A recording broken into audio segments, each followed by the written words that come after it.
ബലാത്സംഗ കേസിൽ നടൻ സിദ്ദിഖിന്റെ ജാമ്യാപേക്ഷ പരിഗണിക്കുന്നത് മാറ്റി. ഇടക്കാല ജാമ്യം തുടരുകയും ചെയ്യും. അടുത്ത ആഴ്ച ജാമ്യാപേക്ഷ സുപ്രീം കോടതി പരിഗണിക്കും. തൊണ്ടവേദനയെ തുടർന്ന് കേസിലെ വാദം അടുത്തയാഴ്ചത്തേക്ക് മാറ്റണമെന്ന സിദ്ദിഖിന്റെ അഭിഭാഷകൻ മുകുൾ റോഹ്തഗിയുടെ വാദം അംഗീകരിച്ച് ജസ്റ്റിസുമാരായ ബേല എം ത്രിവേദി, സതീഷ് ചന്ദ്ര ശർമ്മ എന്നിവരടങ്ങിയ ബെഞ്ച് മുൻകൂർ ജാമ്യാപേക്ഷ അടുത്ത ആഴ്ച പരിഗണിക്കാനായി മാറ്റുകയായിരുന്നു. ജാമ്യാപേക്ഷ പരിഗണിക്കുന്നത് വരെ സിദ്ദിഖിന്റെ ഇടക്കാല ജാമ്യം തുടരും.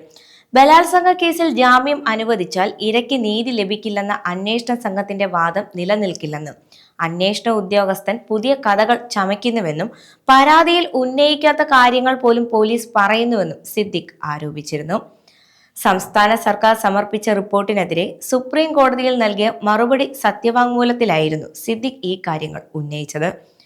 തനിക്കെതിരെ മാധ്യമ വിചാരണയ്ക്കുള്ള അവസരം പോലീസ് സൃഷ്ടിക്കുകയാണെന്നും മലയാള സിനിമയിലെ ശക്തനായ വ്യക്തിയല്ല താനെന്നും സിദ്ദിഖ് പറഞ്ഞു.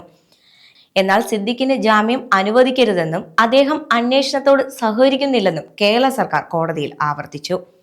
കേസ് മാറ്റിവെക്കുന്നതിനെയും സർക്കാർ എതിർത്തു. സംസ്ഥാന സർക്കാരിനു വേണ്ടി രഞ്ജിത് കുമാർ, സ്റ്റാൻഡിംഗ് കൗൺസിൽ നിഷേ രാജൻ ശങ്കർ എന്നിവർ ഹാജരായി. താൽക്കാലിക ജാമ്യത്തിലുള്ള സിദ്ദിഖ് അന്വേഷണത്തോട് സഹകരിക്കുന്നുണ്ടോ എന്ന് ബെഞ്ച് സർക്കാരിനോട് ചോദിച്ചു. 2 തവണ ഹാജരായെങ്കിലും ചോദ്യങ്ങൾക്ക് മറുപടി നൽകുന്നില്ലെന്നായിരുന്നു കേരളത്തിന്റെ മറുപടി.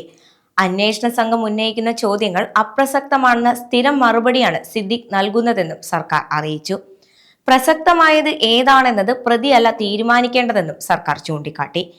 കേസിൽ ഫോണും മറ്റും ഹാജരാക്കാതെ സിദ്ദിഖ് അന്വേഷണത്തോട് സഹകരിക്കുന്നില്ലെന്ന് അന്വേഷണ സംഘം കോടതിയെ അറിയിച്ചു.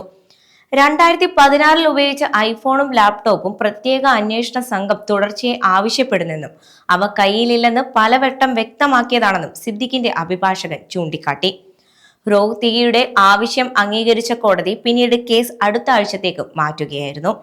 ഹേമ കമ്മിറ്റി റിപ്പോർട്ട് വന്നതിന് പിന്നാലെയാണ് സിദ്ദിഖിനെതിരെ ലൈംഗിക അതിക്രമ കേസ് രജിസ്റ്റർ ചെയ്തത്. യുവനടിയാണ് പരാതി നൽകിയത്. 2016 ജനുവരി 28-നാണ് സംഭവമെന്നായിരുന്നു നടിയുടെ ആരോപണം. നിള തിയേറ്ററിൽ സിനിമ പ്രിവ്യൂ കഴിഞ്ഞിറങ്ങിയ ശേഷം തിരുവനന്തപുരത്തെ മസ്കറ്റ് ഹോട്ടലിൽ വിളിച്ചു വരുത്തി ലൈംഗികമായി പീഡിപ്പിച്ചുവെന്നാണ് പരാതി.